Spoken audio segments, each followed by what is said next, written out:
Live, go live.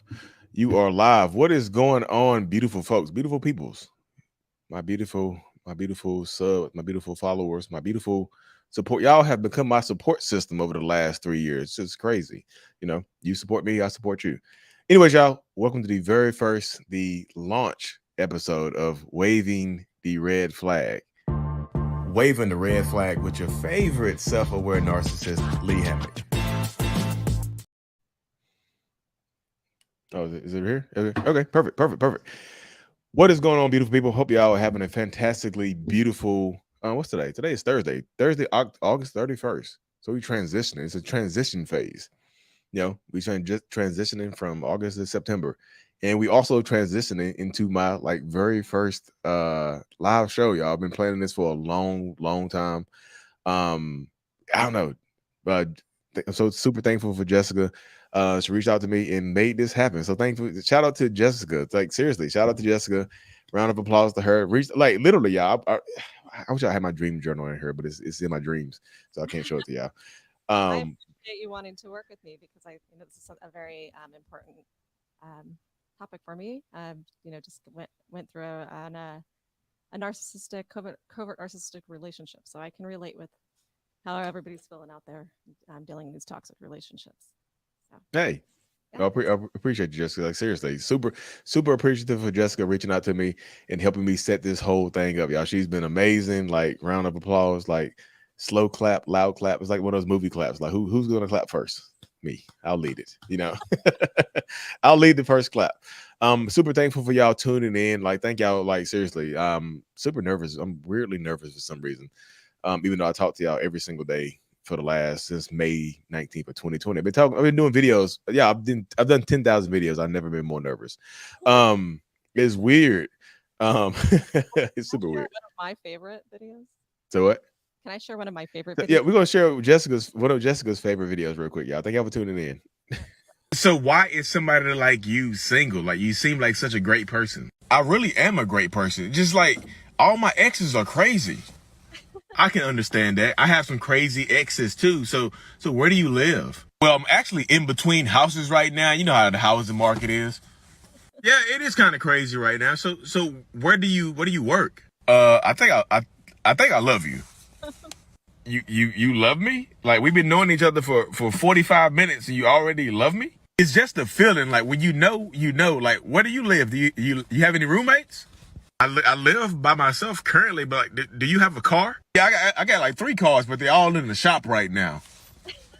All of them are in the shop. Like how did you get here? I caught the bus, but then I ran the rest of the way. That's why I'm sweaty. So I think I've heard everything I needed to hear. Me too. Like, can I leave my stuff at your house tonight? It's just so real. I, but you see how it just even in that skit right there, I just took real life what was going on in the moment. Cause I was super sweaty. I was like, just why I'm sweaty. I'm sweating because I ran from the bus stop. But yay. But yeah. So we have story time. Yeah. There were So some emails that people have been sending in. Thank you guys for sending in your emails. And so yeah, super thankful for y'all sending in your email. So the first thing we're gonna do, we have a story time, and this one right here, y'all, this is quite the story. So I don't know if y'all can read it on the screen, but bear with me here. So it says, "Hi Lee, I've been with my narc for 20 years, married 18. We have 2 daughters, 17 and 8 years old. He's 11 years older than me. I feel like this kind of a mixed flag right there. It's red. It's reddish green. It's reddish green.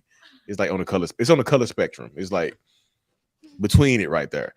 There's nothing wrong with age gap relationships, y'all. Just ask yourself in these age gap relationships, ask yourself, what is this person getting from me, and what am I getting from them? It's like, do we have anything in common, or is it just it's about control?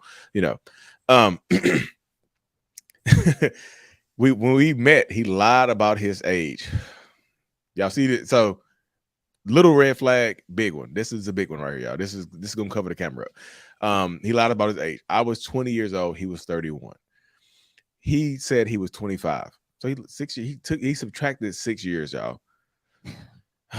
I didn't find out the truth until I saw his ID after we were already married and had our first child. So you saw his ID at the, like, when you signing to marry this person, or afterwards, just like, just imagine they flash it. It's kind of like you get into the club real quick when you're underage going to the club, when you flash your ID real quick, like, how old are you? What's your ID at? You're like, like, I didn't see that. Like, you did. You saw enough. You saw my picture. That's what he did to get into this relationship, y'all. When when we met, I was in a relationship with my high school sweetheart. So she had just got out of high school 2 years ago, y'all. So high school sweetheart is like 2, 3, possibly 2, 3, 4 years. We were living together. We were having issues. So my mom introduced me to my now husband, soon to be ex-husband. He was her dog groomer. He was in a relationship too. That's kind of red flaggy for the mom. Like, I just noticed that, like, there's two separate relationships going on, and so do we unite the red flags, right? Do they come together? A little one, the big one. It's kind of red flaggy. I'm not saying your mom is toxic, but it's kind of, I don't know, dog groomer. Um, uh, they also lived together and had a son. So damn, mom, they had a son and lived together. He was only 9 months at the time. Red flags. And she said it herself in this red flag. His mother and grandmother also live with him, which is not, y'all. That could be green flaggy. That could be like, he's 31 years old. He's got his mom and his grandmom living with him. That could be super green flaggy right there, right? But then you keep reading. His mother and grandmother also live with him. Come to find out, he was living with them. So you take this, you fold it up into like a paper airplane, and you just launch it, and it comes back. You boomerang. You throw it like a boomerang, and it comes back like this. The big red flag. He was living with them. He had a whole bedroom for his recording studio and dog breeding business. He had his mother sleeping on the couch in the living room. That's, y'all. I don't even need to read it. She said it, red flag. He also had 2 other children with 2 other women. 3 children, 3 mothers in total. Now, my boyfriend and I were getting evicted, and so my boyfriend and I were getting evicted, and so was he and his family. Supposedly, he was having issues in his relationship too. Looking back now, he was the issue. Yeah, you see, hindsight should always be 2020.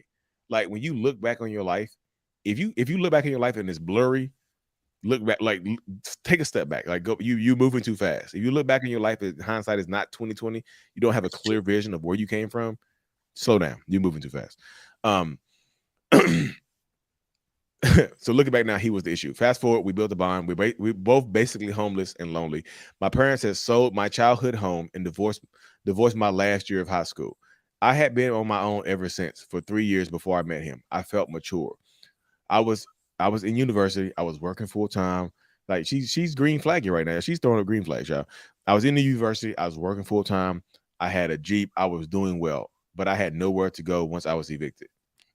My grandmother let me stay there sometimes, but my dad didn't let me. Like, my dad didn't like me over there, so it's been some time. Like, the dad didn't like you at Liftman. Dad is red flag, y'all.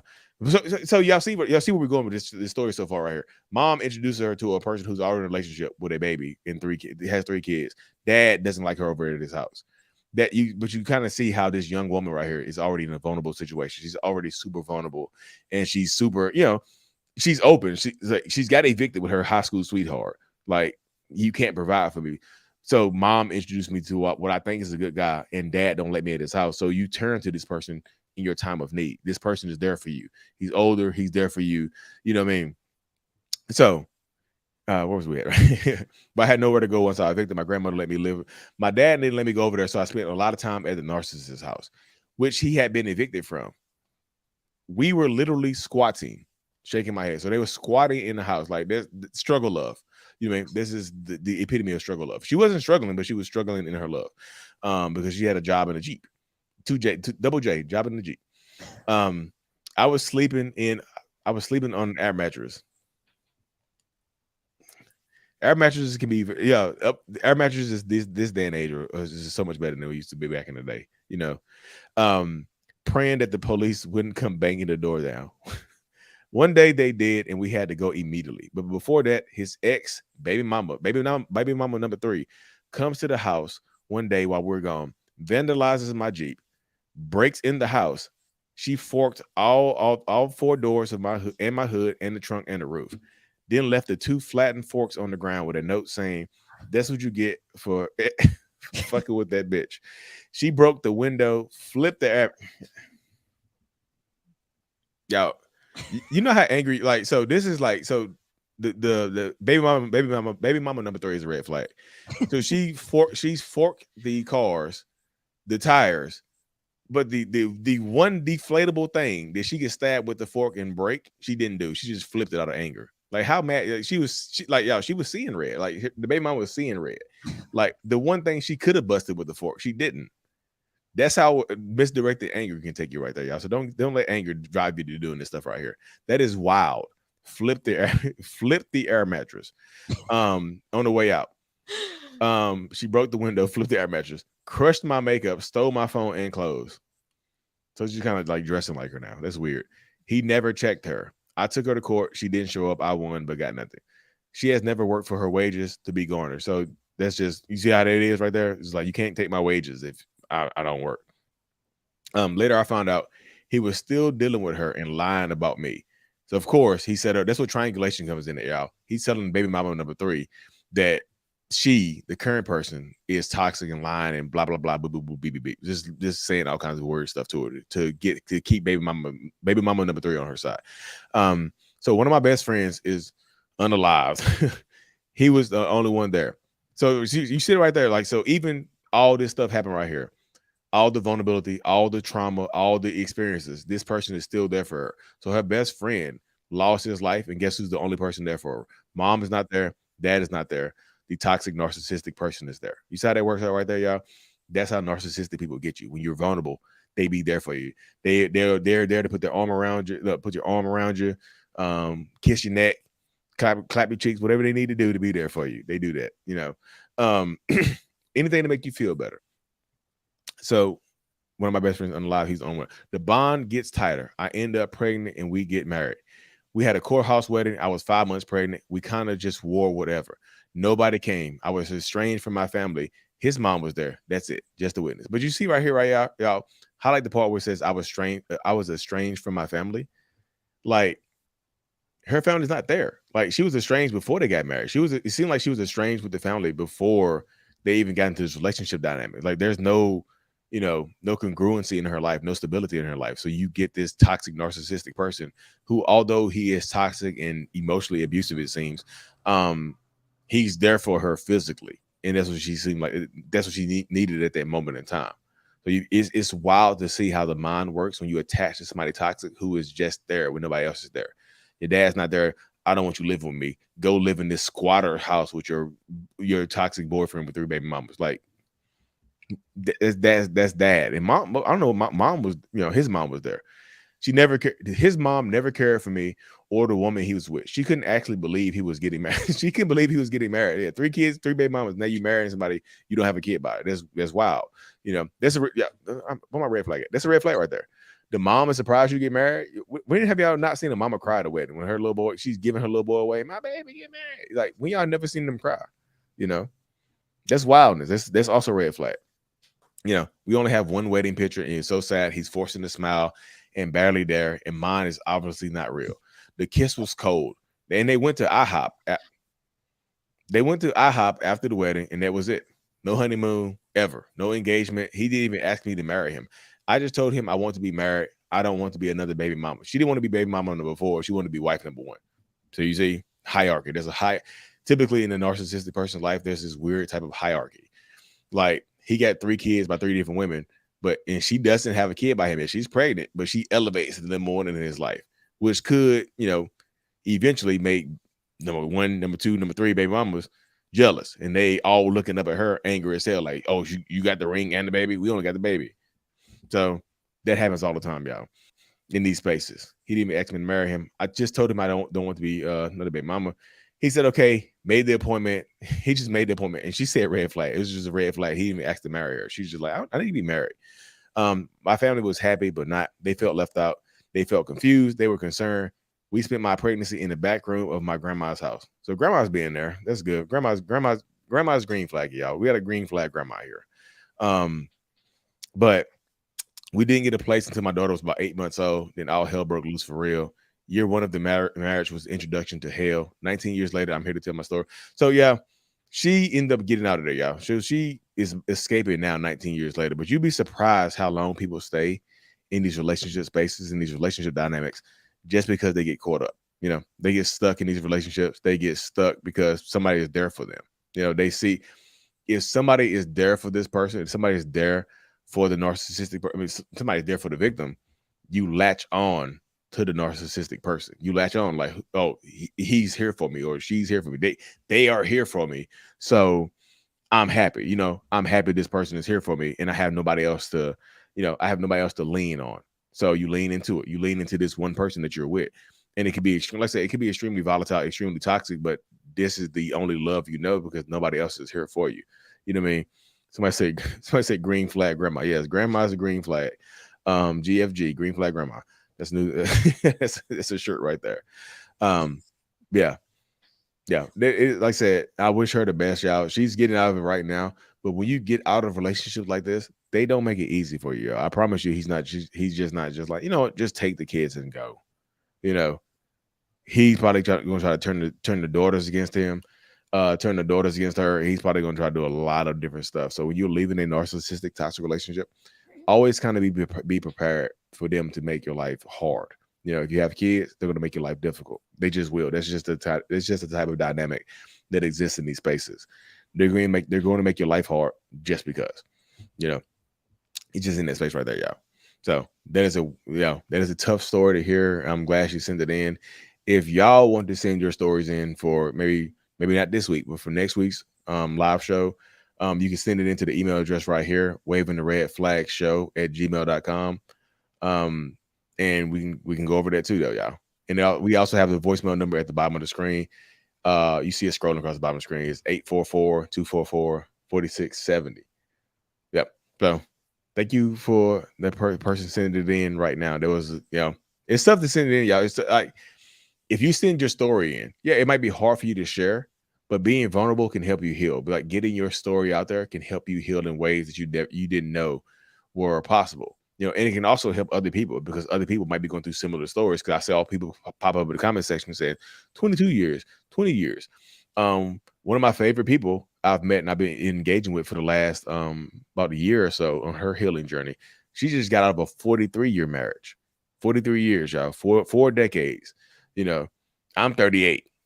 So she was married before I was born. You know what I mean? I was born in 85. She was married before I was born. And she just left it. And she's struggling here and there, but she's bouncing back. So, you just never know who your story will help. So send your stories in to waving the red flag show at gmail.com. My brain just like had a moment right there. So we have some voice call questions if you'd like to start with one of those. Okay, yeah. So we have some questions. So people send in for the voicemail number, y'all. Some people send some voicemail questions in for us. So we're gonna go over those right now. And then after that, we're gonna have our first guest pop onto the live, share his, HIS, yes, yes. I'm not panning the women. Yay, thanks for coming out. Seriously, I'm super thankful. Yeah, we're gonna hear a couple of voicemail call-in questions, and then we're gonna go into guest show, y'all. Thank you. I want to give a quick just a summary of this for this first question. Excuse me. So she started dating someone she was working with for 5 years, and they just started dating, and they were together for 6 months, long distance, and it was actually a good relationship at that point. Once he moved close to her, he started criticizing her daily and was having her be around him nonstop, constantly around. Then they were going on a work trip, and she actually asked if she can go along, and she was a little out of her comfort zone. And while on the trip, he was just treating her terribly and mean to her most of the trip, so bad that she actually took a flight back home early to leave. And then she went no contact with him for 6 months, and he still continues to send people out to give her things and kind of try to get her back in his life. So here are her questions. Here's the first one. So my first question is, why did the narcissist switch up, or why did it feel so much more like a violent switch in their personality once we were on that trip and out of the comfort zone? So typically when you're dealing with narcissistic toxic people. Um, home is the safe zone. It's just like you ever seen you're y'all might be too young for Bubble Boy. There's a movie called Bubble Boy back in the day where he had to live literally inside this bubble. He couldn't go outside the bubble. Narcissistic people have like this safe zone of home is like home base is the safe zone. So anytime I leave the house, I'm uncomfortable. Paranoia kicks in. I can't I can't truly be myself because I'm not at home. You know, there's so many outliers, so many uncontrollables. That like at home, there's a lot of controllables, but outside of the house, there's a ton of uncontrollable things. So when I get away from the house, when I go on a trip, you see what I'm saying? When I get away from the house, when I go on a trip, I'm unsafe. There's an unsafe zone going on right now. So I react negatively to damn near every single thing. Like it's like a hair trigger. You know, like you ever see in movies where somebody touch the trigger of a gun and just go off like, man, that's a nice gun. Boom. You just you blow on the trigger. You like boom. You can shoot a gun trigger by blowing on with your breath. Like that is how like they're highly reactive, highly because they feel unsafe. You know what I'm saying? Hotels trigger. You see what I'm saying? Anywhere away from home. That's why road trips, flights, traveling with a lot of narcissistic people is extremely tough because of that exact sentiment right there. You can't like you don't feel safe. You feel uncomfortable. You feel like things are outside of your control. So that's the main reason why narcissistic people get unruly. Things are outside of their control. And then her second question is this. My second question is, now that I have gone about 6 weeks, I went no contact, and if this person claims not to care and says that, I'm crazy and they didn't want me anyway, so to speak, why are they continuing to reach out around my birthday and things like that through other people and sending these random belongings? So he said he don't care, but he said he doesn't care, but he's reaching out to her on her birthday. So think about that right there, y'all. So it takes a lot of energy to remember somebody's birthday. Like, just me being realistic. There's so many people in my life whose birthdays I forget because I know so many people. It takes a lot of energy and care to remember somebody's birthday. But I don't care about you, but I remember your birthday. I remember your birthday to terrorize you on. Does that make sense to y'all? Like people lie. Like you hurt when you leave a narcissistic person, you break their ego. You hurt. He wants to clap those cheeks. Clapping cheeks. He wanted to clap them cheeks again. Yeah, he misses the cheeks. I guarantee you that. But if you remember somebody's birthday, there's a very unique dynamic. He misses you. He's angry as hell that you left this. He's angry as hell that you took a flight home, left him there, and you caused a narcissistic injury. So he's angry as hell. So I don't care about you. You know what I mean? That's kind of like the dynamic where you see somebody's just like when you break up with somebody and then all of a sudden they start telling you how bad they were during the relationship. I was cheating on you during the relationship, right? I was cheating on you the whole time. Yeah, I was in love with somebody else while we were together. Like he's hurting, so he's trying to hurt you. Like he's making it seem like he doesn't care, but he keeps reaching out. If I don't care about somebody, if I don't care, I'm leaving you alone. I'm cutting you off because I don't care. People who don't care cut you off and leave you be. People who keep reaching out to you on your birthday and other events and have mutual friends contacting you, they care, y'all. I guarantee you they care. They just do. That's it. It's impossible not to care. I promise you, it is absolutely impossible not to care in situations like that. Just like, you know what? I care so little about you. I'm gonna remember your birthday and remember to reach out to you and hurt your feelings. No, it doesn't work that way, y'all. I promise you it doesn't. So he still cares. He's angry as hell. But when I say so, let me. Yeah, I know when people see he still cares or she still cares. Like y'all see the green flag pop up. That is a huge red flag. And this is me. This is me shooting the red flag at you. Like just because I say they still care doesn't mean it's like, oh, they still care about me. Let me go. No, don't go back. No, don't go. No, no. If you're looking for a sign to go back, this is not it. This ain't it. This is not your sign. If you were praying and you had your rising moon sign and you were just like, you know what, it was a super moon last night. I'm looking for a sign. This ain't it right here, y'all. This ain't the way we waving the red flag, and red flags mean stop. It don't mean go. So no, don't go back. So there you go, right there, y'all. Are you ready for the guest? Yeah, ready for the guest. Our first guest. You want to introduce? Sure. We have Keith, and he has some questions for you uh, about. Well, I'll let him out. I'll let him talk about it, and then ask you questions. Here we go. Oh, there we go. Keith. Yes, hello. Hi, Keith. Thanks. We have Keith on here, y'all. A man for all the masculine men out there. I love Keith. I'm super thankful for you coming on here, man. Like seriously, dude. Like seriously, it means I cannot express how much it means to me that you came on here. It's like seriously. So Thank you. I I was had to very get out of the way. nervous, but I'm glad I'm here and can share a story. All right, hit me. All right, so I met my partner on a dating app. It was like Tinder. We matched. We were able to talk for a few minutes and a few weeks, and it went well. Then we went on a date. It went good. You know, we had dinner.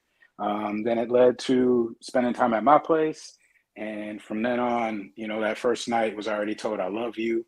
So, you know, I felt confident in it, but I kind of felt like it was love bombing now that I can reflect on it.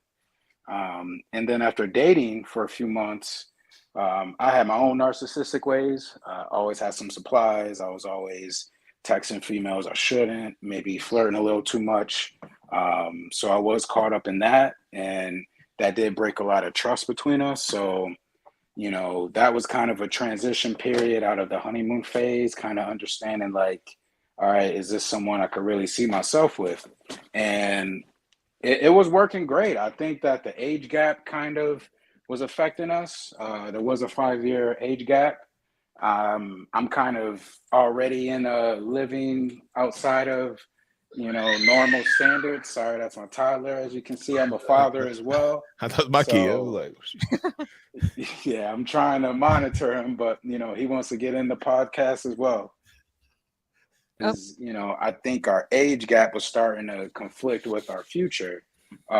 So, you know, once she caught me, there was times I caught her, you know, maybe saying something she shouldn't have. But once she found out I was a father, that was a little later in our relationship, about a year and a half in. So, you know, I could see her being a little confused about her commitment now because she doesn't want kids.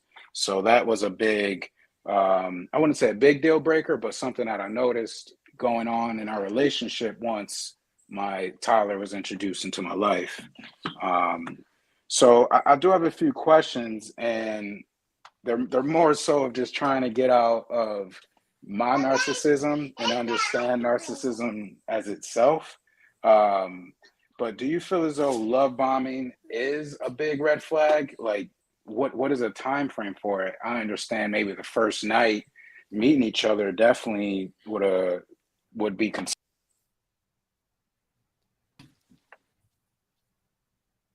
Keith, you back? Yep, I'm here. I didn't hear the last part. I know you said the first night would definitely be considered, and then it cut off. Yeah, so I was wondering, like, obviously with love bombing be considered a red flag, but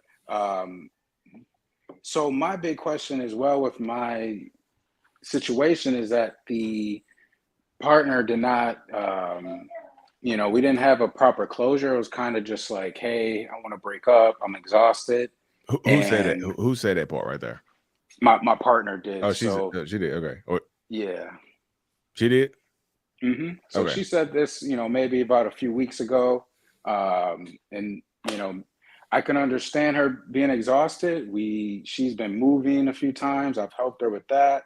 Yeah. You know, she moved an hour away to my hometown. So it's kind of, you know, bittersweet when I visit, but there's been a lot going on. We went to a recent family wedding 2 months ago. And I thought that was a good, you know, stepping point for us to see like this is where we could be. I'm certainly committed to this. You know, I'm trying to not push motherhood onto you, but you know, this is an important aspect of my life that I would like you to be a part of. Mm-hmm. But since we parted, you know, we haven't exchanged anything. You know, she moved into my apartment basically, so there's a ton of her belongings.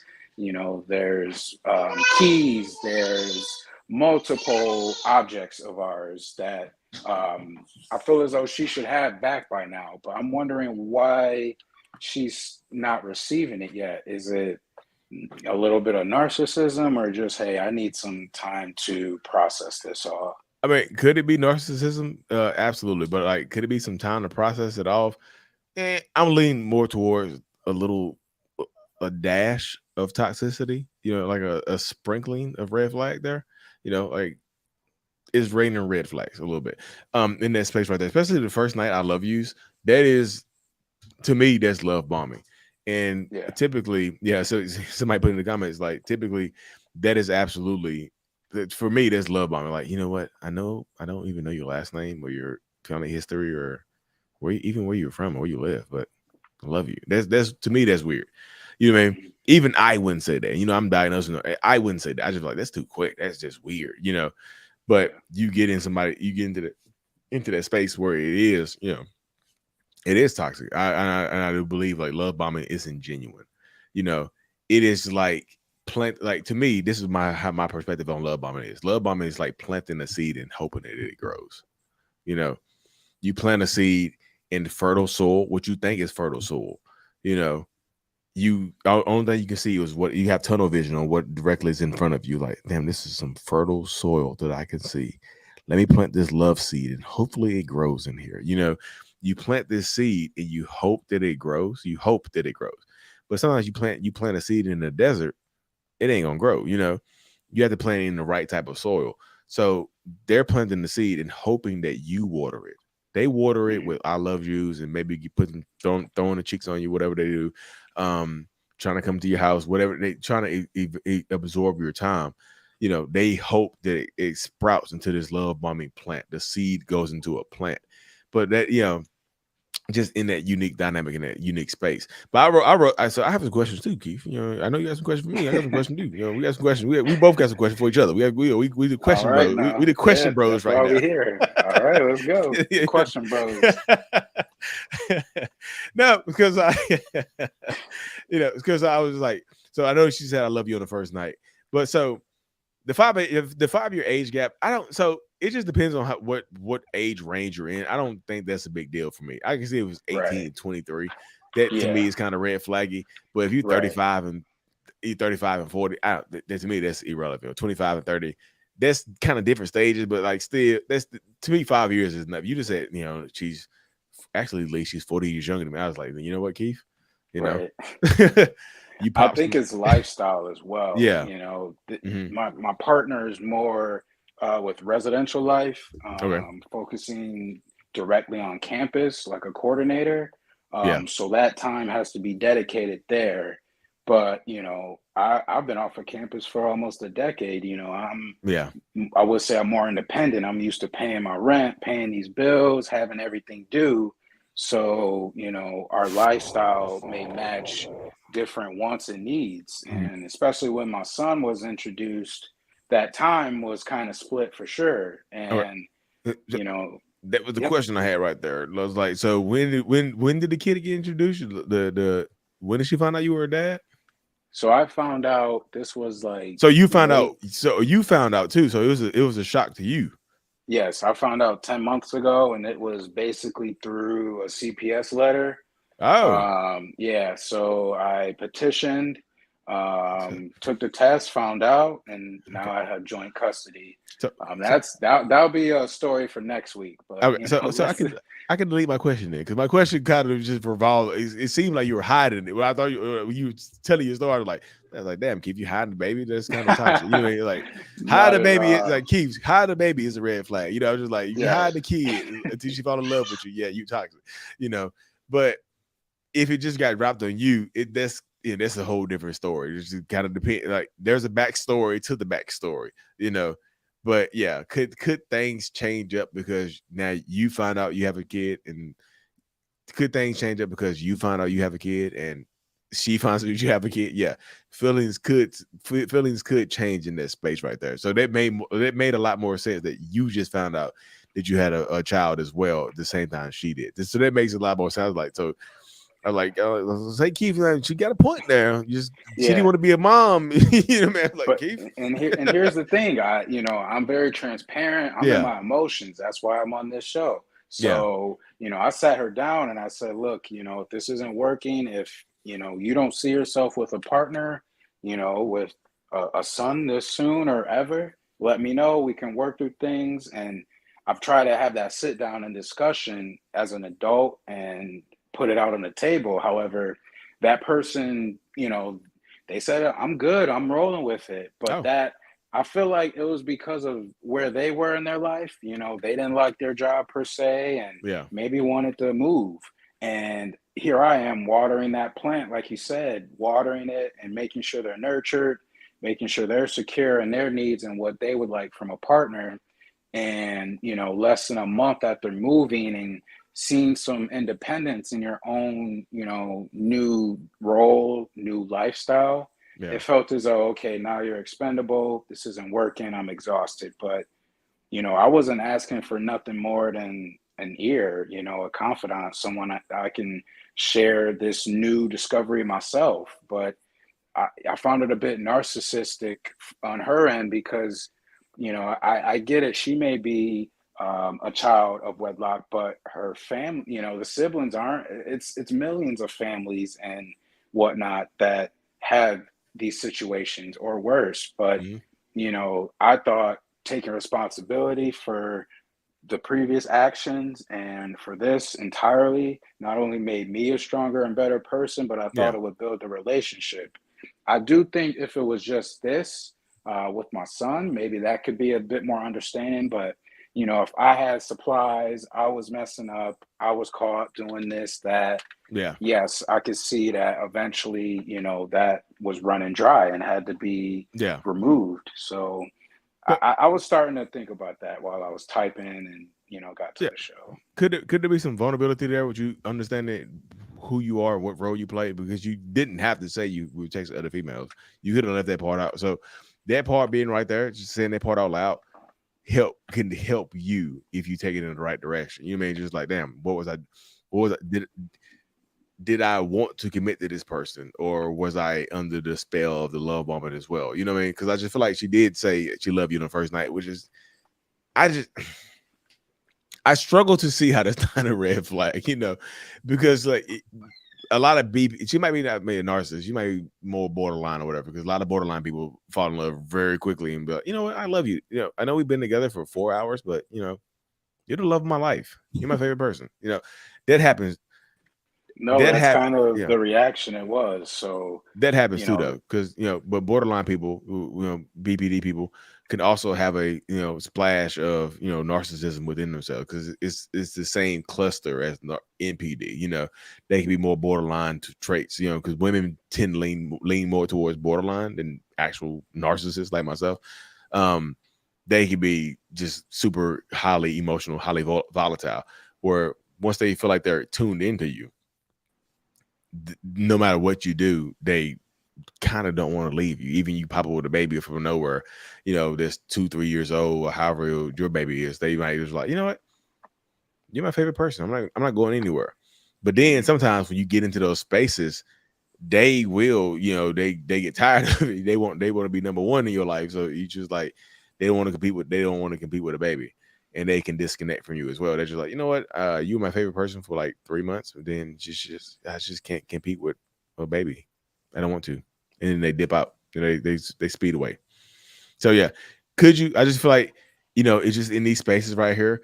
Could you have some stuff going on too because you have multiple people? I just feel like did you? I just feel like in these spaces you have to put it up front what you're looking for too, though. Because if she's saying I'm in love with you, I want to be monogamous. What are you doing here? You know what I mean? You got to see what role you play in it as well, because that in just acknowledging your role helps you move forward. Because that's the only way And I move forward in my life is acknowledging who I've been in my relationship. Like, you know what?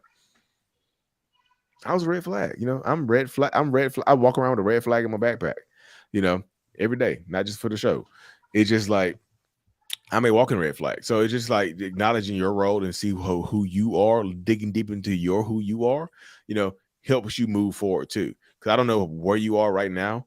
Like I know you said but it sounds like she's disconnected from you, but she's leaving stuff behind, which to me is also a little red flaggy because that means she Thank gonna you, come back thank later. you, Because thank that you. that that Okay, means that she can come back. If I'm yeah, done that's with what you, I'm saying. if I'm done with you, I either abandon all my stuff or I come back and get it later. you know, I swoop back around and come back and get it later on. It just really just depends. Yeah, You And know, Keith, absolutely. you were curious too. Like if you kind of suspect you're narcissistic, is that right? And you were curious if those were that if you are the Yeah, narcissist, is that yeah.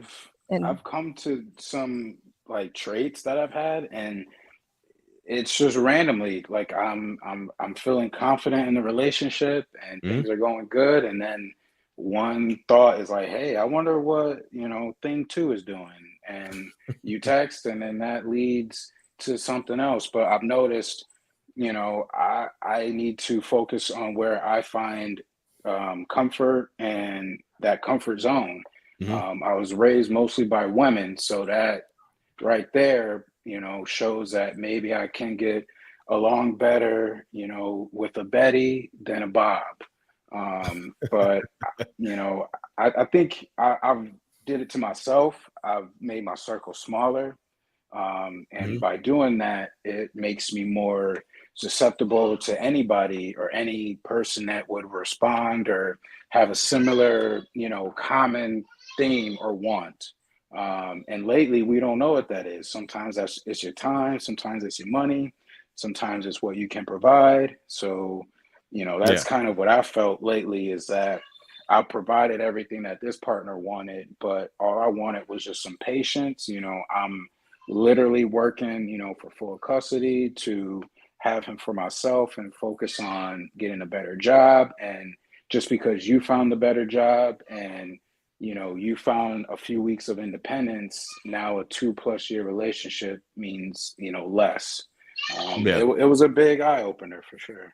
yeah. I mean, did Lee, did you I don't know if did you answer him if you think he's the narcissist? no. So if he is he, you have some toxicity going on there, which is a dash. I was saying it earlier. Like, there's a dash going there. There's a splash, but like acknowledging it is step one on any type of journey right there. Like acknowledging the role that you play and what you have going on and how you got to this point is part of any type of healing journey, because you have to acknowledge the role that you play. You know what I mean? Because having multiple supplies, yeah. Being raised by all women, could that be a red flag? Yeah, possibly. But I was raised by mostly women. People were just like, you know what? That made you soft. I just feel like it just makes me Right. understand Or you women. talk to them too Yeah, much. That's what it I makes me get. understand women more. I just like that's my space that I'm in right now. You know, Hmm. I was raised by mostly women. When you said that, I was just like, that resonates with me because like I was raised by most women, so I have a lot of women friends. I have a lot of female friends. I don't even try to sleep with them. I just have a lot of women friends, Right. and that makes people uncomfortable. Like you're fucking them out, and you're like, no, I'm no, I'm cool, But like, Right. could you have some stuff going on? Yeah, possibly. I just feel like that's the type of stuff you have to deal with internally, and you can also deal with it externally by talking to a therapist to see how you got here. Because being raised by all women, that put me in a space where I don't hate men, but I'm angry as hell towards them because I used to hate my dad. Man, it's just like I used to have Yep. Same. a really, really bad, really, really angry feelings because of my dad not being around as much as he's I know who he is. He's active, but he's not like the dad I needed or wanted. Not the dad I wanted. He's the dad I needed because I'm who I am now because of who he was. But not the one I wanted. So it may have a lot of anger issues towards men because of that. So that I feel like that's some type of stuff you might want to look deeper into, just in kind of a therapy session or something like that, because they can help you heal. Because like that sound like mine. I was just like, damn, you're right. Raised by mostly women. All The all the power figures in my life were women. So it's just like, yeah. damn, I get that. So Same. yeah, And the biggest issue I had was just, I did my best to accept it. I said, all right, we're friends. If you mean this much to me, I would respect it and understand. But all I got was, this 10-minute, I want to break up, and then nothing. And I need some time and stuff. And I'm like, well, nah, your stuff, the box to the left, let's get this, that's let's it. get this going. The Let's take Beyonce the, let's, song, ain't it? yes, let's To the take the left, to the left. band-aid off. Right. And it hurt me a bit more because we moved everything in together. Everything Yeah, was where you put it, how you had it yeah. sorted out. And, My, although I helped you move to your place, it just felt disconnected. yeah. So I'm going to be patient. I did my narcissistic run with the calls and the messages, and Yeah. I feel very guilty for that. But Yeah, let it I loose do now. hope Let it free. forgiveness. Yeah, Yeah. let it free. No more calls, no more texts. And just me Hmm. personally, I'm not like, yeah, I don't believe in being friends with an ex if you feel like it's toxic. They're just not in my space right there. I don't Hmm. think people should be friends with me if I've been toxic to you. I'm just like, you know what? Don't be my friend, because like I've been, if I've been toxic to you as in a relationship, I'm probably gonna be toxic to you in a friendship. This Hmm. is my perspective. Like toxic partners become toxic friends, and those toxic friends ruin what happened, ruin things that later on in your life, man. That happens though. But yeah, appreciate you coming on here and acknowledging the role that you play, because like there's some toxicity in everybody. There's a little dash. You know what I mean, Yeah, it's a the little light salt bay drizzle. sprinkle. It's a Yeah. little it's light drizzling. It's a light drizzle. But Hmm. at the end of the day, we heal. You heal. We grow. You know, power moving forward. See, he's when I say see, he's telling on himself. No, I feel like he's there. To me, there's a difference between telling yourself and being open, honest, and vulnerable. Because like people can say I'm telling myself in therapy, but for me, it's worded when I word things better, it helps me heal. Which is like, am I telling on myself? Yeah, but I'm also being open, honest, and vulnerable. Like that helps you heal. Yeah, open honesty and vulnerability are the tenets of healing and whatnot. Absolutely. Yeah. Thank you. Well, I appreciate. Thank you, man. Appreciate you coming on here. It's like seriously, I'm happy, happy, happy, happy, happy, joy, joy. thanks, Keith. Oh, Have a great day. All thanks. right. All right. Hey, thanks, Keith. Thanks for Keith for coming on here. Yeah. Hey, bro. Appreciate it. Yeah. It's a journey. It's a journey to healing, y'all. It's a healing journey. Seriously. Sorry. I'm looking at just a little list thing over here. So we have another question that came in for our video question, Okay. or Another, sorry, a voicemail question. Let's see. I'm gonna go ahead and play that now, okay. if you're ready. I'm good to go. Okay. One question, I guess, or just red flag warning. I kind of knew. I feel like it could help others. Right after intimacy happens, around the 4-month mark, he started asking some hypothetical questions. He started asking, "What would you do if I was addicted to drugs?" And so then I said, "No, probably leave." And he got upset about my answer to this hypothetical question, to where then the conversations would be hours long and nothing would get, really, no resolution. And there's another question then a week later: "What would you do if I flew a Confederate flag?" And then he didn't like my answer to that. "What would you do if I had dated a guy before? What would you do if some girl was hitting on me? What would you do if I was cheating?" So, and I had to lay out my question or my answer to always make it seem like I supported him. And I would get really nervous that, because if I answered a hypothetical question wrong, I would be in trouble for it. And then he would then use that answer to almost kind of forewarn how I'd had to, most likely deal with it in the future if it happens. It was really, really anxiety prone. But my question is, because he was asking these questions and getting upset at my answers, my question is, do you think that maybe those things were already happening, but he was just kind of testing the waters?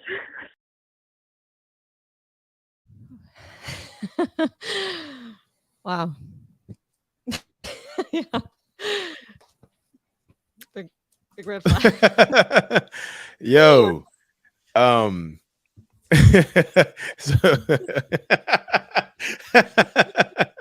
she got a handful of, yeah. So see, they were happening. Yeah. So if you so this is me right here, y'all. So this is my perspective on it right here, y'all. So if you if you're playing a hypothetical game and you think you're in a toxic relationship, and your answers angered them, you're not playing a hypothetical game. You're not playing hypotheticals. You're playing realism. You're playing, this is not Monopoly. This is this is literally IRS. Well, yeah, this is the IRS. This is the Internal Revenue Service. Like a lot of narcissistic toxic people, y'all, they will love bomb you. They'll entrap you, make you feel like this is what you have, right? This is what you have to offer. Yeah, this is what you have going on right here, right? So they'll ask you things. It's kind of like, I call it slow drip honesty. This is how they be honest with you. They'll be honest with you in weird ways. They're like it's like turning on the faucet. Very, very, you know how you turn on like the shower faucet. Like when you were a kid, you turn on the shower faucet and it just start dripping a little bit. This is what they're doing right here. It's just like gloop, gloop, gloop, gloop, gloop. And he's dripping red flags, right? You know, he's literally dripping red flags. Like, they're telling you what they're doing. You know, they're telling you what they're doing. They'll confess. It's like this sinister way of confessing to you, and also avoiding accountability. It's like, hey, what if I was, you know, he had many women? No, he also had a man. He said he had a man, dude. He said, you know what? What would you do if I got my cheek clapped by a man? Oh, you wouldn't like that? Why would clapping cheeks? why why wouldn't you like that? Are you a bigot? So I see who you are. So if I got my cheek clapped by another man and I flew a Confederate flag, you'd be angry at me? Wow. So who you really are. You see what I'm saying? They telling themselves in those weird type of ways right there, y'all. Like, seriously, you know, just be wary. If somebody's playing a hypothetical game out of nowhere and they get angry with your answers, then they're literally dripping honesty onto you. They're dripping. It's kind of like it's kind of like having like a paper mache mask, and they're ripping off layers, like, you know, it's like they're ripping off the mask here and there. You know what I mean? Just in that space right there. So if they're telling you that type, if out of nowhere, if it's out of nowhere, who's saying this song, Out of Nowhere Girl? God, is it Luke Bryan? I think Luke Bryan has a song called Out of Nowhere Girl. Listen to this song. He's just like, out of nowhere, like you come out of nowhere, you out of nowhere, you everything I really wanted. You know what I mean? I think I'm pretty sure it's Luke Bryan, yeah. But yeah, if they're telling you that type of stuff right there, just be wary. That's the stuff that they're doing behind the scenes. What if you do have a drug addict, bisexual, Confederate flag flying, you know, I'm sorry. convict, felon? You know what I mean? It's just like they telling themselves, y'all, just be wary. They're literally telling themselves, like, seriously, just like if they're playing a hypothetical game and your angers answer them, like, hypothetically, I would say no. Then hypothetically, you're a whore. Like, what? Damn, I'm just saying no. You know, so why, no one gets angry than a guilty narcissistic person, y'all. So be be wary. My ex would ask me, would you still be with me if I was the manager at McDonald's? I mean, did he manage McDonald's? I'm just telling y'all, they play hypotheticals. Seriously. Well, we have one more guest if we want to time. Oh yeah, so we have one more guest coming on tonight, y'all, to talk about the red flags of her relationship. Super thankful, not the clap sheet video. Super thankful for our next guest, y'all. Miss Jen, thank you, Jen, for coming on. Hi guys, can you hear me? Yes, we can hear you. Thanks, Jen. So tell us a little bit about your story and the questions you have for Lee. So with my ex, I was with him for 8 months. I met him in a Facebook singles group. And I had tried to talk to him like the first year that I had added him to my Facebook, and he wasn't really moving or anything like that. And then all of a sudden, last year, he just started talking to me more and blowing me up, and I'm like, what the heck is going on? But and I said, I asked you out last year, and he said last year was bad for me. I was busy or something like that. And so then I said, okay, well, what's going on? Do you want to go on a date? So he had agreed to go on a date with me. So we went to go see Doctor Strange, and he was late. He said he had car trouble. He said he ran out of gas and he had a flat tire and he was waiting for somebody to come get him. And then he said he was asking me if if he ruined his chance and all this. And I said, no, it's fine. We can have another date, and it's fine. So And did he show up for the first date? Or did he you watch that? did. He was Okay. late. He showed up. He was really late.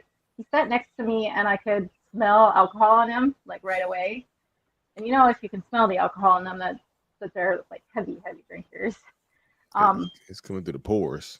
Yeah, Like it's like eczema. It's like eczema. And he alcohol and smoke, and I was like, yeah, red flag. That was the red flag. And then he was also wearing a flannel jacket in Arizona in the summer, and I'm like, why? Because he was giving me like super serial killer vibes, and when the movie ended, I was still just so freaked out that I ran away. I literally ran away from him. so, so I ran away. I went home. I made sure he didn't follow me because I was just way too freaked out. And then, and I had blocked him and not said anything and not thought about it. And then a week later, I decided to unblock him and message him and say sorry that I blocked him. And I really should not have done that, because then he was like, oh, okay, well, now you can just come over and whatever and see me. And I'm like, no, I'm not ready for that. But so then I blocked him again. So then we're looking at probably like a month or so later. He texts me from a different number. He texts me from this other number, and he says, I really wanted to meet up with you, and I really wanted to see you, and I had offered to make him lasagna, and he said he really wanted to try my lasagna. So so I said, okay, well, I'll give you one more chance, and if you don't blow me off, then we can see where this goes from there. Okay. So I gave him the one more chance, and he did actually come out to meet me in public at a coffee place. And from there, it was just like inseparable. Like for some reason, when I saw him more out in public, he was a lot different. And he told me that the drinking was not an every night thing. So the drinking from the first night, the movie night. He said he had a bad day, and he had only had one. Right. Apparently, he had a flat tire and almost got kidnapped, didn't he? The first day. I would call it a bad day. That's a bad day for me. Yeah, to me that's a bad day. But could he be lying about his bad day? Yeah, just for me personally, I like if I have a flat tire. The first thing I'm not going to do is to get drunk on the side of the road and wait for the It's just like red flag when you can't repair your own flat tire for in 2023 as a grown man. You just like, you know what, I have to wait for AAA to get this tire, fix this tire. It's just like, unless you don't have a spare, just in that space right there, just to me, that's little red flag. I just learned in my 20s how to change the tire, so that's little red flag. Not being a change the tire, but like, so this is the space that you're in right now. I'm gonna skip to the end. I'm gonna go back to the beginning. In the end, when you said I saw him in public and he was better the second time, that's because he knew the errors to correct from the first time. He wanted to be on his best behavior. Yeah, you see what I'm saying? Like he had a blueprint. Yeah. Now he's just like, he's kind of like he had a checklist. He's kind of like he showed up and slid in. So then, months down the road, we're dating. He says, as a condition of our relationship, a condition that I was not allowed to tag him in anything on Facebook. Not allowed.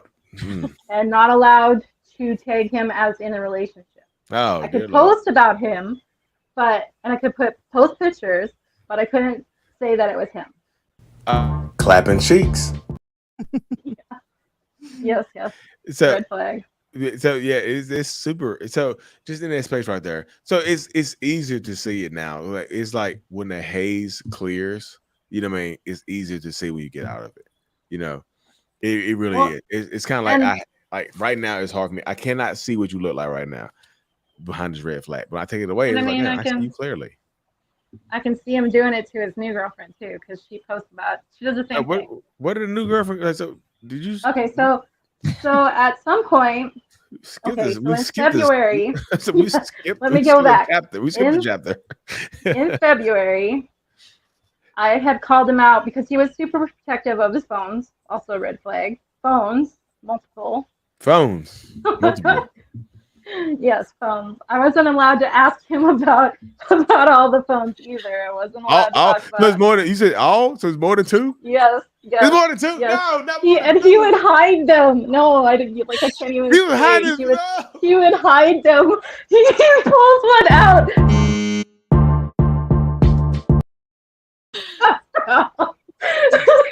No.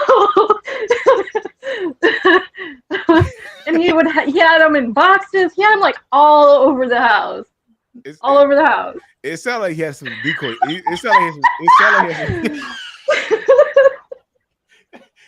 like he had some decoy phones, like some phones that don't even work to throw you off the trail. He's like, "Oh, this shit don't have. This don't have a SIM card in. He just throw it in the box."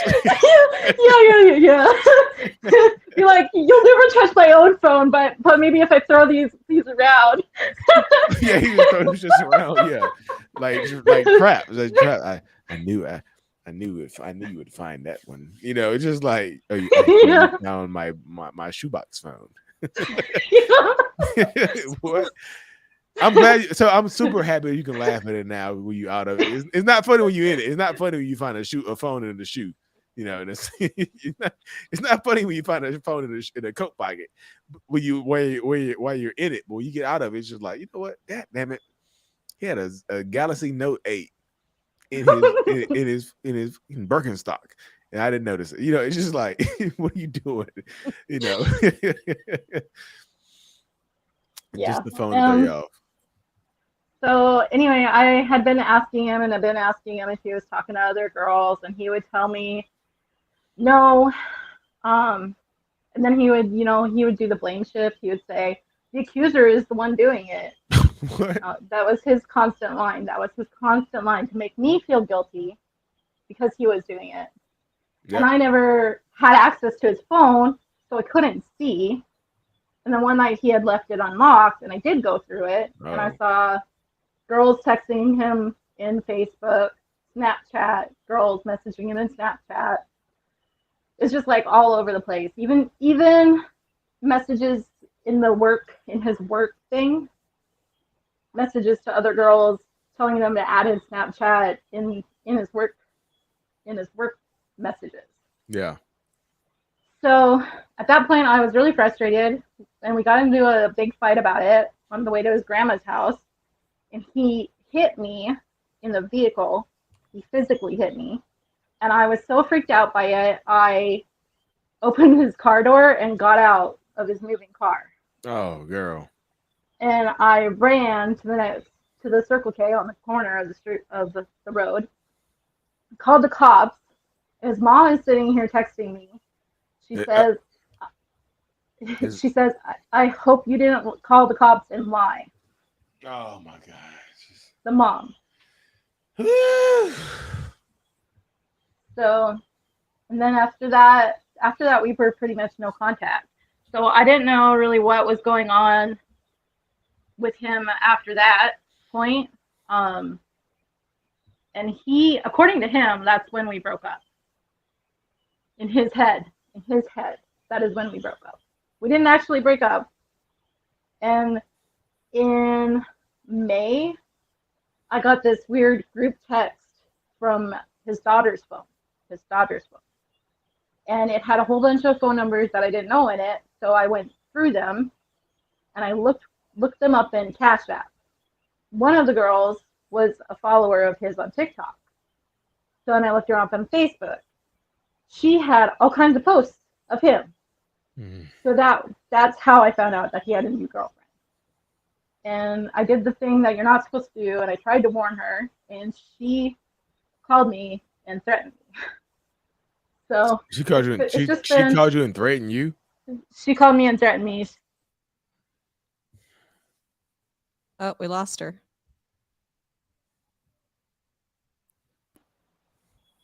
Sorry, let me go inside. Oh, there we go. Okay, She you're back. yeah, sorry that there's a dust storm warning where I don't know if you guys can see what's going on in our weather right now. There's some lightning. Are you in Arizona? I was like, it's dark as hell here. Yeah, I'm in I'm in Arizona. It's dark here. It's like, So I think we missed that last little she spot or thing you said. That she threatened you. when she called me and she threatened me. She called me and she threatened me that she knows half the town county sheriffs and that I was told me to leave Robert alone and she was Robert's girlfriend and blah blah blah all this other stuff boy. and mind you that her name is also Jen, but she goes by something else, but her name is also Jen. You say you don't have to reveal her TikTok name on here. You don't do that. But Jen thinks she's Jen 2.0. She's like, you know what? I'm just like, you ever see? So I feel like you might have seen Terminator T1000. She thinks she's the T1000 right now. She's like, I'm the better version of the Terminator. And what she said too is that she said that the people around him were warning her of me and my behavior. Oh my god! And probably his fucking mom. Like if he's, I'll be in call the police and his mom or his friends. Boy, I had some fire in my heart when you said that. I was like, y'all can see it, but beneath the camera, my heart just like there's the wick was lighting. It's like a kerosene heater in my heart right now. It just lit up. It was burning. I was so angry when you said that. It's like his mom's called me and said, "Hope you didn't lie." I don't think you understand. Like I drove over and fought the mama. The mama had to see me with the hands. Like you got to, mom, put the gloves on, put the boxing gloves on. You got to see me. Don't fight the mama. But like narcissistic people typically have a parental enabler in their system. I didn't realize that. Yeah, you know it now because like you didn't realize it then. I know it now. But you had an 8-month relationship, and these toxic relationships is like you squeeze a lot of relationship into a small space, so it ends up bursting. It's like you squeeze too much into a small space, so it ends up popping. It's just like I have this little bubble right here. I'm gonna keep filling it up with stuff, and sooner or later it's gonna expand and it's gonna reach its elastic limit. And it's gonna pop.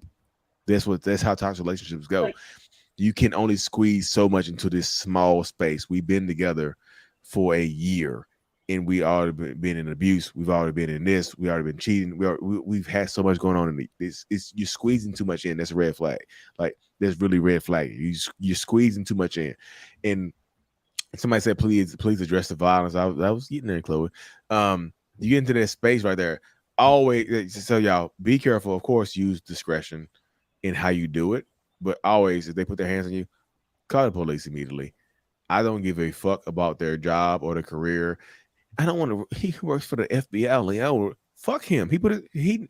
I don't want to ruin it. Like he knows he works for the FBI. He knows he shouldn't do this, but he did it anyway. Fuck him. You know, at the end of the day, that's how my mind goes to that space right there. He knows what he does for a living. They know what they do for a living. Fuck them. They did it anyway. So at the end of the day, they know what they're doing if they put their hands on you. And then the fact that, you know, so it's hard for me having narcissistic personalities because my empathy is like super low. So it's just like, when you just like, you know what, Jen, you know, Jen number one, Jen 1.0, the original version, the original Jen. I ain't better than you. I have a lot of stuff going on. It's really hard for me to not look at her stuff. Like I had to block her too, and to not like it's just hard because it also makes me feel like she's not getting the same treatment. Can you guys hear me? Is that me? Do you have a smoke detector going off or something? Or an alarm? I don't have a smoke detector. I'm outside. No, I'm outside. It's me. Oh, I hear it. I hear it. My timer's going off in my book bag. I was like, I hear a beeping. But seriously. But like people like that, and I don't wish bad on anybody, but people like that, they typically end up finding out she gonna get hit in the mouth, and she was like, "You hit me. You said you would never hit me," but he'll blame her. But when he hits her, he'll blame her. He's like, "You act like old Jen. It's your fault. I hit you like her. You acted like her, or you Jen right here with us right now. You acted like somebody in his past." His mom is a horrible fucking person. That's just me being real right now. Like That's horrible. I I hate realized the enabling parents. I she hate the enabling moms, dads, whoever it is. They're horrible people at the end of the day. she Seriously. went right in when after this had happened, after I had called the cops, she went right into that house and started cleaning out everything that was mine. She did that. His Yeah. mom did. He didn't do any of it. She did. Mama, mama, mama. Mamas, the horrible moms raise horrible sons and daughters. I promise you, they did. They just do. There's a hard. You know what? I'm not gonna let. Mom, Jen made me hit her. What? And then she jumped out the car. What?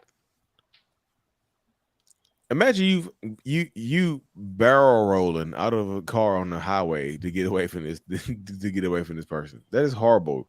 I hate that you And experienced it. not say I that it really was do. what he did, and No, not that is say any about no, thing about no, no, no. but she knows. Oh, I was like, no, I thought you were saying no. That's not because no. I was.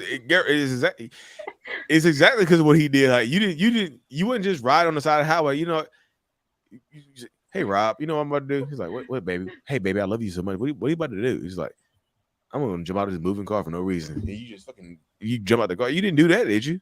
That wasn't the reason. You had a reason to jump out. So be very No, weary and always say, I know you didn't do this. And I'm not trying to chastise you. Please don't take this that way. But like always call the police on these toxic, dangerous ass people. Because if you don't, they feel like it's deserved. I promise you they do. You know, and then you people in your I didn't know what position. else to do. I was I know it's freaked shock. out. You're shocked. You probably hit your head on the concrete. Girl. You jumped out of the car. You know, you didn't. Did you have a helmet on when you jumped out? I'm sure you didn't. No, You know, so it's just like you might have bumped your head or something. Who knows what happened in that space right there? But it's just like in these moments, it's high tension, it's high anxiety, it's high energy. All this stuff is going on in this exact moment right here. Like, don't beat yourself up because you didn't do it. Promise you, do not do that right there. Don't beat yourself up right there because right now he gave you a physical black eye, damn near. Do not give yourself an emotional black eye because emotional black eye. So when you beat yourself up emotionally for what you should have done back then, what you should do right now is heal. Fuck her, block her shit. There's like, hey, wish her the best. Pray for you, pray for your own healing. There's nothing you can do for her. You told her, hey, look, I told you.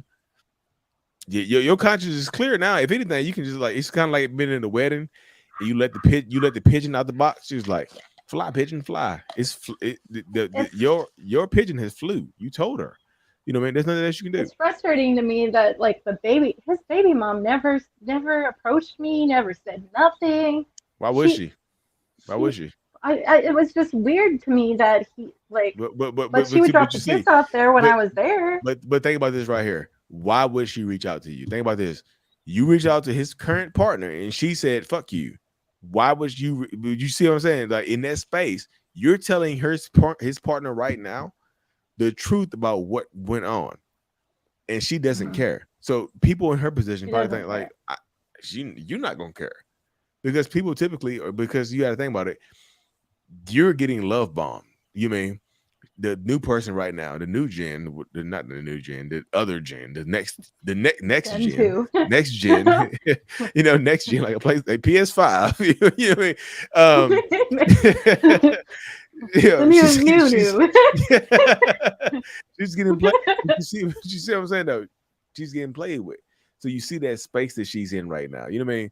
So you see, it's not your fault. Like don't focus on the baby mom because in these spaces, like sometimes when you tell, even when you tell people, they don't listen.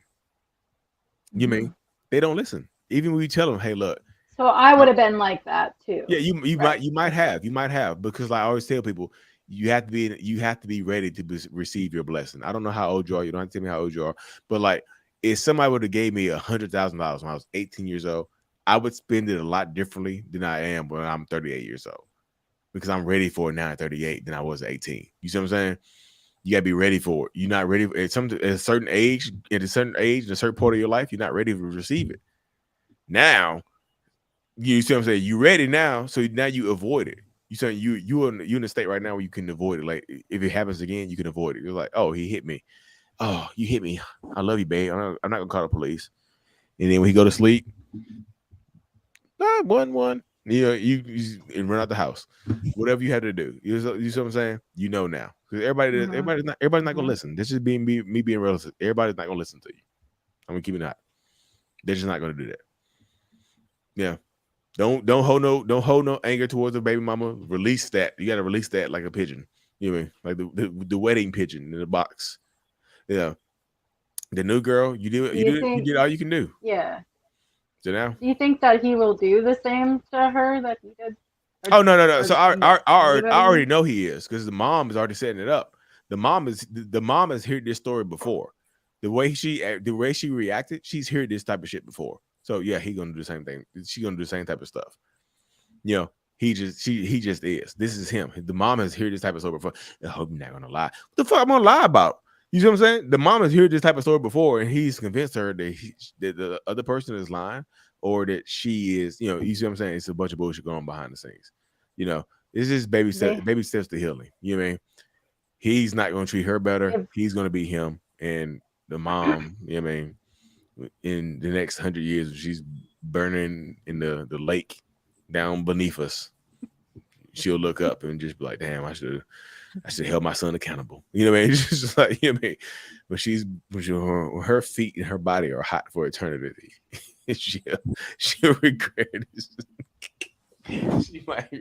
She might regret her decisions on the Earth. the thing that also bothers me is that they have made me the villain, and I feel like I'm like the most empathetic and caring person Girl, in the world, and I don't you're going to be like. the villain in their story anyway.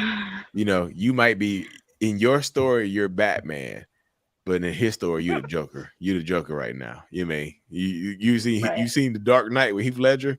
You want to know how I got these scars? My boyfriend. I jumped out of my boyfriend's moving vehicle. You know what I mean? It's just like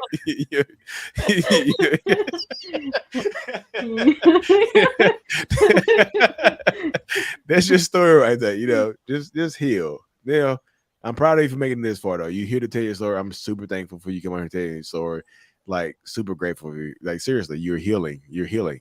You're healing. You're empathetic, and you care enough to reach out to the next person. You warned her, and you probably feel bad because she's gonna stay in it and get it. But hey, hands got you gotta go to the little.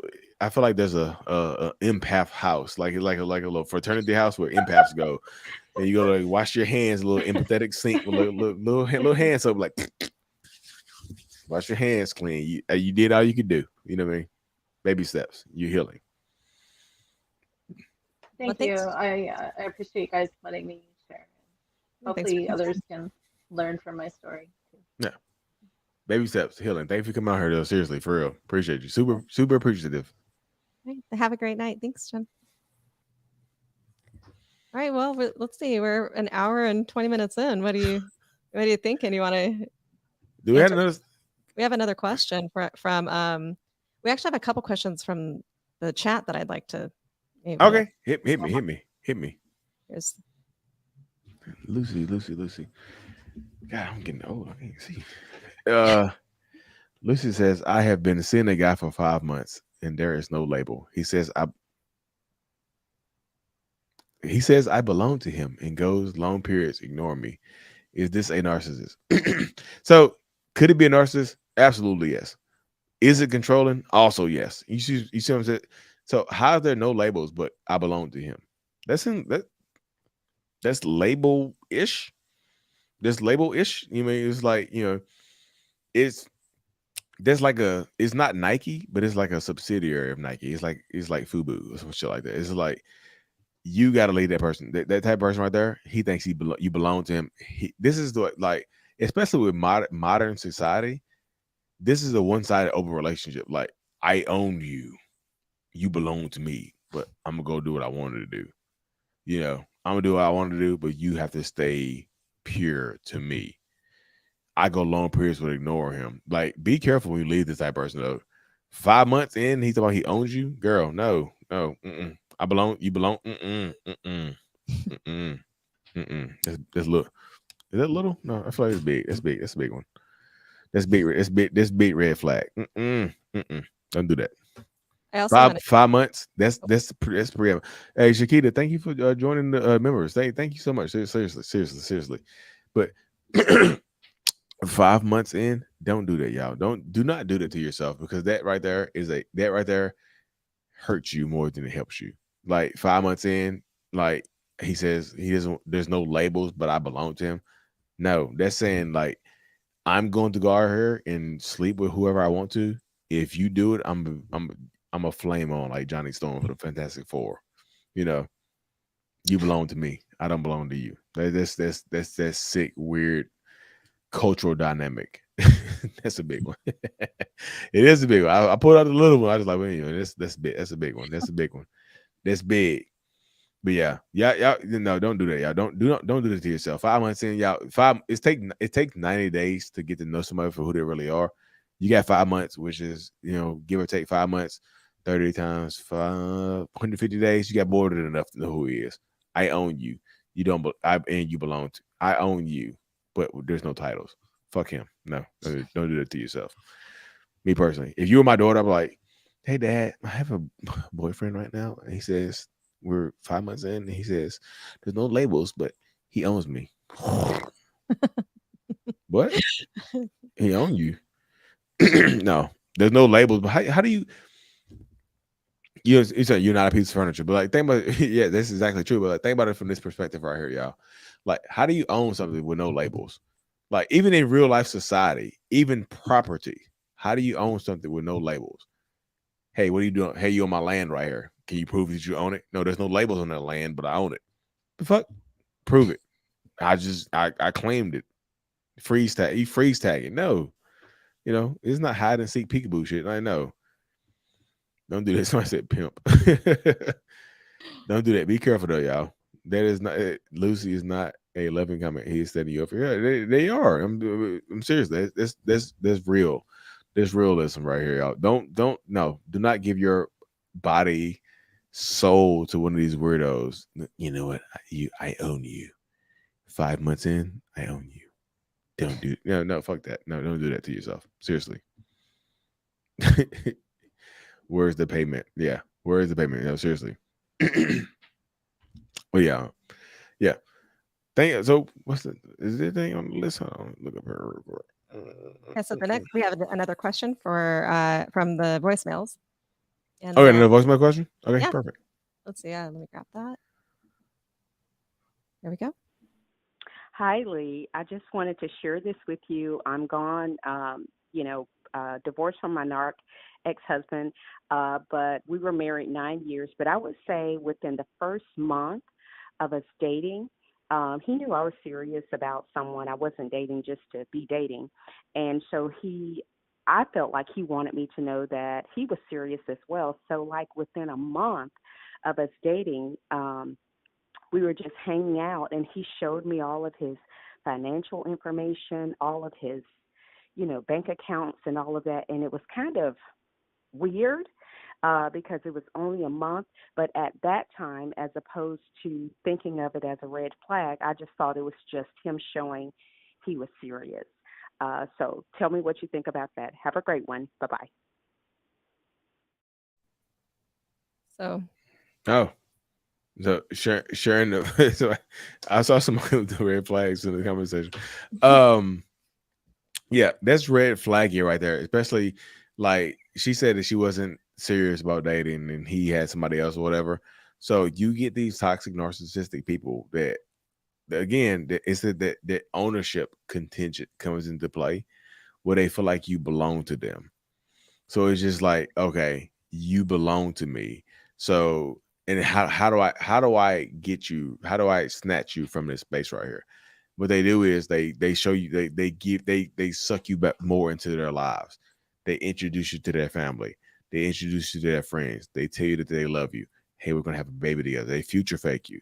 Or in this situation right here, here's my like financial statements, which is kind of that's not how I show love. That's I feel like that's peacocking. I just feel like in that space right there, I just feel like just who should to me it's just to me it feels red flaggy to me to just show your finances unless you're trying to impress somebody with money.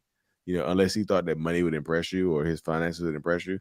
That's the only way I see it is like, you know what, girl, I'm not committed to anybody right now, but like here's my Bank of America statement. You know, here's my 401k. Like that right there, just in that space right there, that just seems weird to me to lead with that, because that's probably what thought you were interested in. Like, she only wants me for my money, so here's the money, girl. I got more money than your other suitors, because she said 1 month in, and they ended up getting married after that, and was together for 9 years. You said, so did that work? Possibly. They learn you, whatever your likes and dislikes is, whatever your likes and dislikes are. You know what I mean?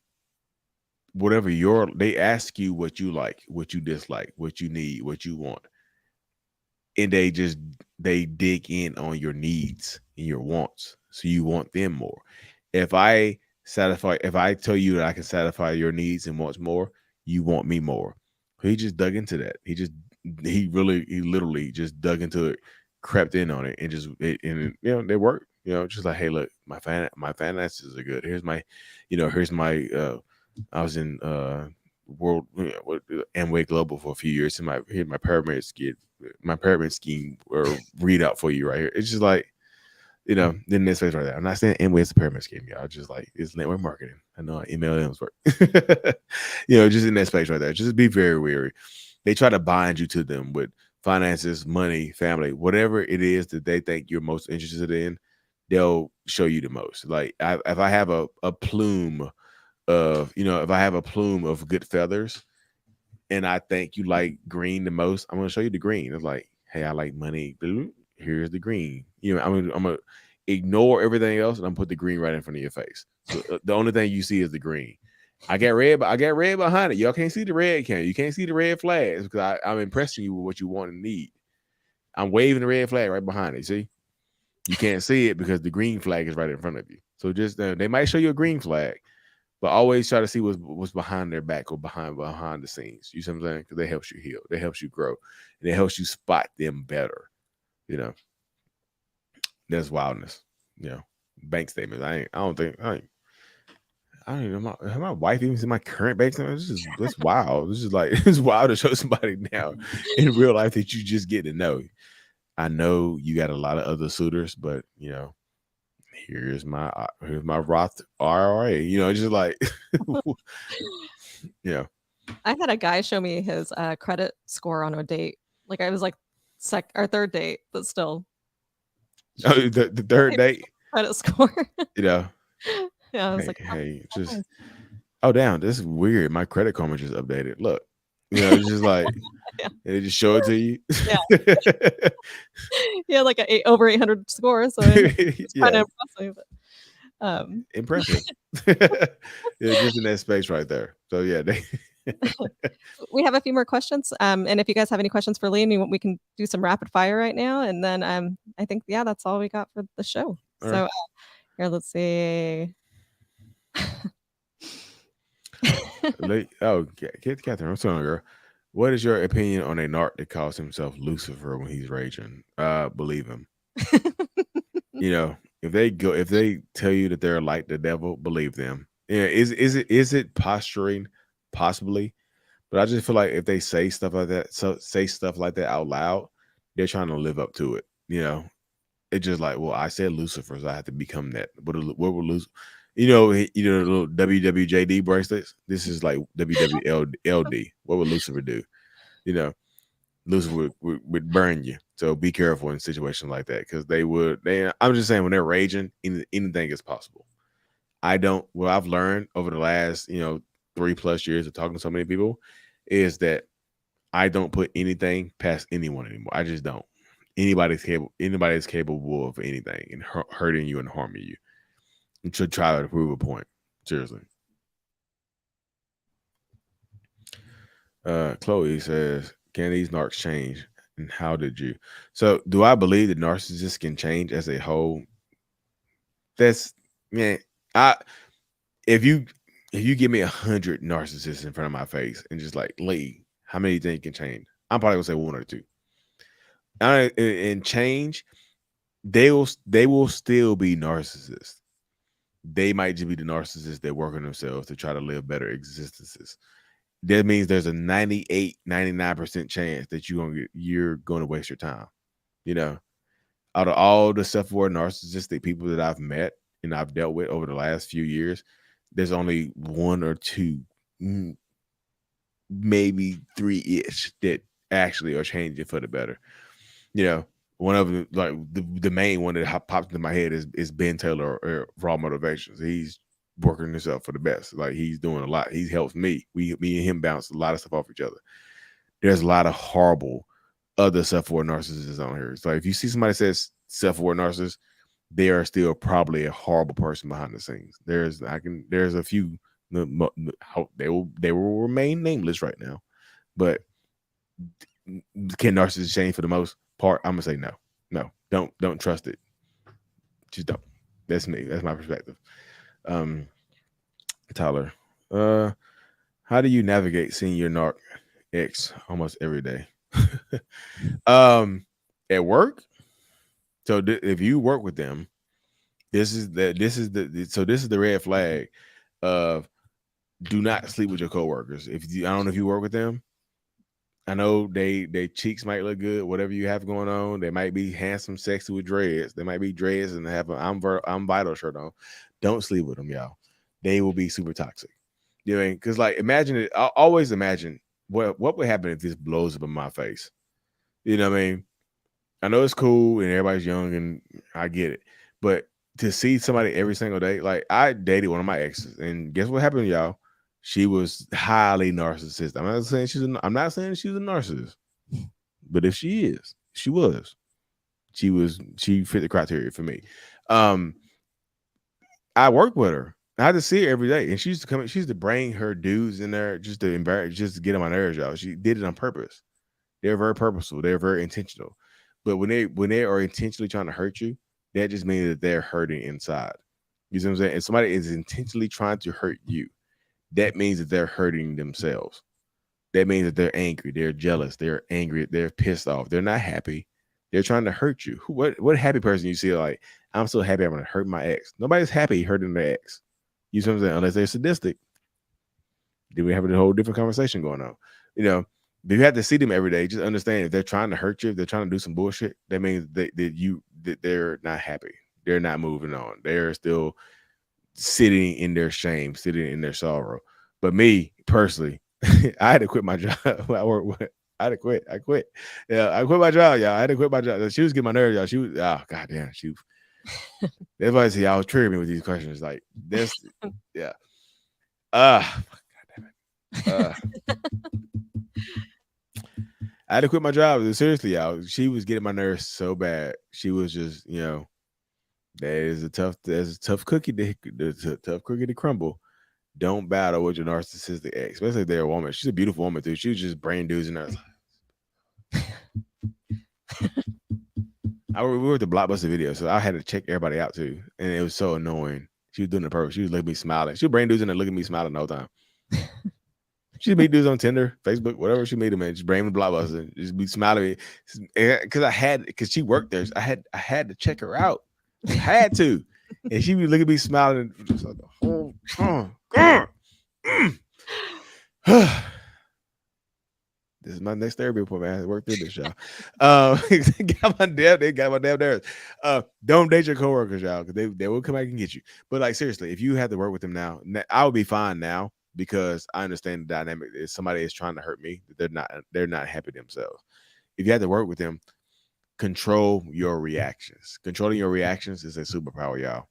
It just is. Even if you're hurting, even if you're sad, don't show it. Because if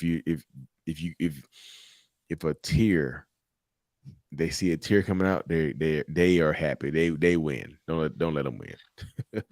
God. What's your take on the narc baby daddy trying to hoover when we are over 1 year no contact? Yeah. Everybody wants to. This is gonna sound super typical, but like, I want my family back. It's if I had to put some shit on the shirt, this is my logo right here. So I want my family back. I'm gonna put this shit on the shirt because that's where once they treat you horribly, and they feel like they can't move on or they can't do better, or they don't want to see you move on. They always want their family back. I can't imagine you being with anybody else or me moving up. But y'all, no. After a year, if there's no therapy, no work put in, why would you take him back? Because you have a kid by him? Don't do that. I know it make your kid happy, like mama, dad, they get back together. But if mama or dad is not happy, your kid's going. There's no peace for your kid in that situation right there. Just being realistic. We haven't spoken in months, and he just messaged me about my grandpa trying to hold conversation. Oh hell no! He didn't message you about your kid, about your grandpa. Hell no, no. Who? No, block him. He ain't asked about his son or his daughter. Your grandpa? Oh hell no. He just wants some cheeks. Yeah, he'll put another baby in you. You baby number two. what do you what what do you do when you are brought in a culture and family that are narcs? They don't know that they are. So if you are brought into the culture, you're not born into it, exit the culture. You know what I'm saying? Because like I tell this to people all the time, sometimes the narcissism is cultural because the household that they grow up in is super toxic, and that's all they know. But if that's all they know, it's hard to change that mindset. It's kind of like being raised in a cult. If I've been raised in a little narcissistic, toxic ass cult, this is how I am. This is my mindset. You can't change that. There's a lot of cults going on around nowadays, and especially in political form. You can't change the mind of cultists. They're going to think what they want to think. There's none. You either have to join the cult, or you have to separate yourself from it right there. So I'm just like, culture. You can't break the culture, especially if they've been in it for a long time. This is my POV on that, y'all. Right, Cultural narcissism is so toxic. I swear it is. I swear to God it is. I think that those are our questions for the night, and I mean, we're past the hour and a half point, so I don't know. We don't know how long the show is going to be yet, I guess, Yeah. either. We just definitely know, y'all. Thank y'all for tuning into the very first show, y'all. Just checked my phone. I have like 4 stories and 3 voicemails that just came in. So y'all, just Next week. send it in early. Are we doing love bombing next week? Love bombing next week? Yeah, let's see. What? Yeah, you want to do that? Let's do love We'll bomb. do love bombing. So Yeah. next week, same time, same bat time, same bat place, like Batman. So next week we're doing, the topic is gonna be love bombing, y'all. Love bombing, red flags, or is this love bombing? So if you want to tell your story about love bombing, how you will love bomb, is this love bombing Lee? You know what I mean? Send your story, and you can send it. Like I said, you don't have to come on the camera. Like Keith didn't come on the camera. Like he should share his voice. Jen came on the camera, or you can send your voicemail in to the number below. You can just play the voicemail on there, yeah. So next week's gonna be love bombing. Waving the red flag show at gmail.com is the email. Super thankful for y'all joining in tonight. Like next week's gonna be, like I said, we this is it's work in progress, y'all. This is week 1. I'm so thankful. We had a lot of people come here tonight. I'm super thankful for y'all. Like, wasn't expecting to be this many people on here. I was like, nobody's gonna come here. Super thankful. I'm super I don't know why the hell I'm nervous. But seriously, I'm super thankful for every single one of y'all. Super thankful for Jessica coming here, y'all. Like, super seriously, shout out to Jessica for coming through here, setting this up, y'all. It's like, seriously, we have to be friends. Hell no, like don't. I saw this. I had to put it on the screen. Don't be friends with your toxic ex. Don't do that. I tried, and I gotta go to therapy. I'm still not healed yet. I'm still working. I'm still working So I'm still working my toxic relationship. So I know y'all. Like, so I understand. That's why I try to have some empathy for people, because I know how hard it is to heal from a toxic relationship. I promise I do. I was like, I have this personality disorder, but I also have dealt with narcissists in other aspects of my life. So I understand it from a different perspective as well, y'all. So that's why I was like, I know how hard it is to heal from this and to deal with people who try to hurt you on purpose. Like, I hope Well, here's a tool to help as well. You got the the self-love journal. The self-love journal is available on Amazon, y'all. Lee Hammock, I love me. The self-love journal. This is what it looks like too in real life too, y'all. Helps you heal from toxic relationship spaces and dynamics and whatnot, y'all. Like seriously. Super thankful for y'all. So next week, like I say, next week, tune in next week, share this video, share with your friends and whatnot. If y'all want to come on here, tell your story, love bombing story. I feel like next week's gonna be bigger because like love bombing is a big thing, y'all. I know people have been love bombed. I know this this person in particular has been love bombed. I know you've been love bombed, bro. We know, row, red flag row. That's her nickname. That's what my friends. But seriously, y'all, like next week's gonna be bigger. But seriously, next week, when I say next week, say when next week, same time next week. So next Thursday, 9 p.m. Eastern and 6 p.m. Pacific next week, y'all. Roller coaster of love bombing. Yeah. So Ro, hey, we'll chat, Ro. You need to come here and tell your story. Seriously. I love Ro. But seriously, y'all, come through next week, same time, share the story, share it. We're gonna be bigger, better. If you want to, like I said, we got a lot of questions coming in, y'all. Try to can't talk straight. Prioritize the questions as they come in and whatnot. Whatever. Thanks for come through, April. But seriously, y'all, come through next week. Super grateful, super thankful for y'all come on here, sharing your stories. That's tough, y'all. I share my story all the time, and there's parts I leave out because some of the shit is embarrassing. I'm still in the shame spiral sometimes. Like I said, somebody asked me about how do you deal with narcissistic coach. I'm like, y'all always trying to trigger me and get me angry, don't you? Anyway. It's like the whole you don't want to see me. You don't want to see me angry, just in that space right there. Somebody said write it in mind tonight. There you go. The self-love journal. I appreciate you. But seriously. Oh, there's a music. I was like, did I hear something? Thank you all for making this a safe place. But seriously, y'all, thank you for coming in. I was like, shout out Jessica. Like, y'all, it's probably been my biggest live show ever. Like, I'm super thankful, y'all. Like, people, I just do random lives, and I'm super thankful for Jessica. This is going to keep growing and growing and growing, y'all. So if you want to join the channel memberships as well, y'all, gonna be some behind the scenes stuff coming up as well. More stuff behind the scenes, and next week's gonna be bigger. Love bombing. You want to send your story in? Waving the red flag show at gmail.com, or you can leave the voicemail at the bottom, 844-244-4670. We'll see y'all next week. Waving the red flag.